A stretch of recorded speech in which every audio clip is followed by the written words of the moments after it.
Une impression que j'ai eue en lisant ton livre, c'est de jouer encore et encore dans le même film. Ouais.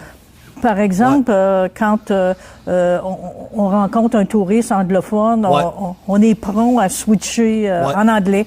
Ouais.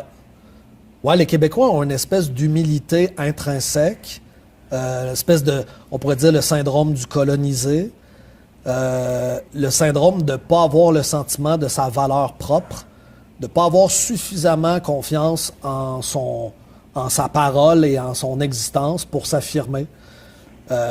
Gaston Miron disait dans un épisode de S'inventer une culture, c'est dans une série L'histoire du Québec, une épopée en Amérique. Il dit un Américain, un Français, un Anglais, quand il emprunte dans une autre culture, il l'intègre à sa culture puis ça l'enrichit.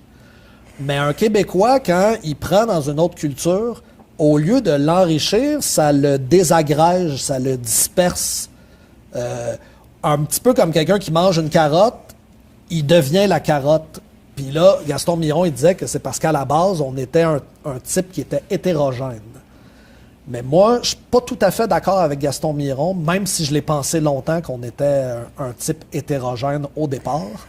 Parce qu'en Nouvelle-France, il y avait beaucoup d'homogénéité et on est capable de ressasser beaucoup de traits spécifiques dans notre histoire, puis d'en faire plusieurs archétypes intéressants qui se perpétuent sur la vingtaine de générations du peuple québécois. Donc,